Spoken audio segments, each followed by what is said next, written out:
Sunday night football, we've got Adam's New England Patriots hosting Tom Brady's Tampa Bay Buccaneers. He's back in Foxborough against Bill Belichick under the lights. Sunday night football, needs 85 yards to be the biggest passing yarder in the history of the NFL. It's only going to be one way, isn't it? He's just come off a loss.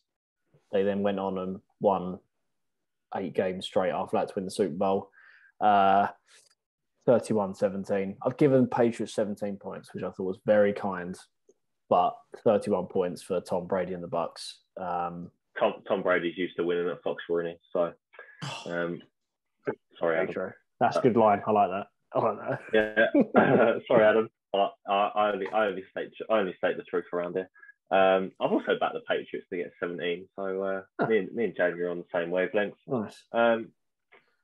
I don't know why I've gone the Bucs to sort of get this low, to be honest. Brady's going to get 85 passing yards in 1.5 throws. So I've gone 28-17 for the Bucs. Yeah. Adam, any way the Patriots can win this game? It could be built. It's obviously built up as Tom Brady versus Bill Belichick, but it's not even going to be close. That's the scary thing. I think the whole week build up it's just going to be cringe, embarrassing for New England. There's nothing good to come out of this. If it's 28-17, I think that's at least a bit respectable. But despite the Bucs' defensive problems, they've been talking to experienced free agent cornerback Richard Sherman to try and solve their issues. I think the issue is that the play calling and what's in that Patriot offense is nowhere near the standard of the Los Angeles Rams to take advantage of it. So we know exactly what Brady and the Bucs can produce with the passing game, even if their running game is useless, whereas with New England, it's all useless.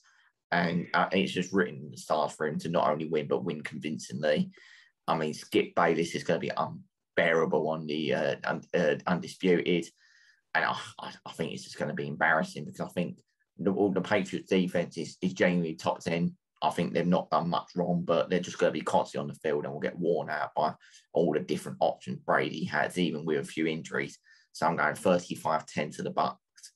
And so 1-3 start for New England, and it's going to be serious pressure on the trio of coaches with Bill Belichick, Matt Patricia, John McDaniels, because it's just not good enough.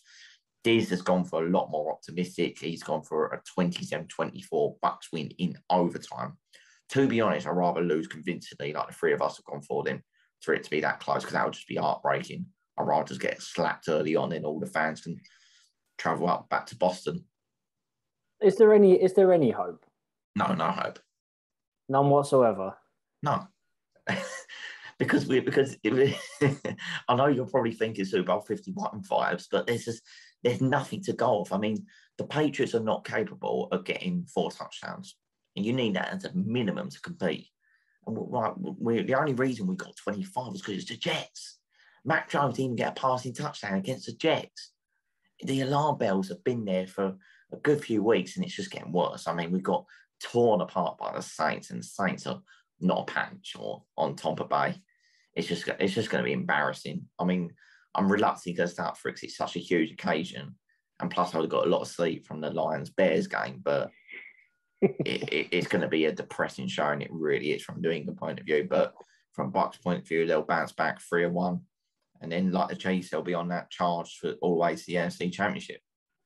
Or do you accept that even though you spent the most in free agency out of 32 franchises in the NFL, you spent so much money to then be 1-3 after 4 weeks? Surely more questions need to be asked, more of the coaches than. I don't think there's any. To be honest, I think the damage would have been done.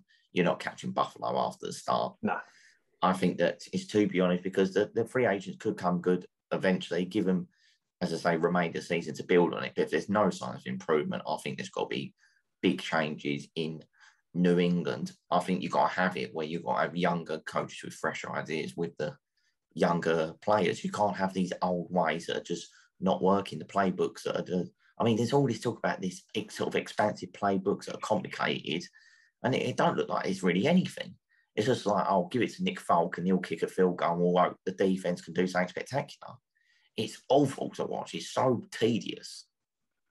Yeah. Okay. No hope then. That's fine. I was trying. I was really trying to get just one bit of, Is this your reverse psychology like I keep doing for the Panthers? No.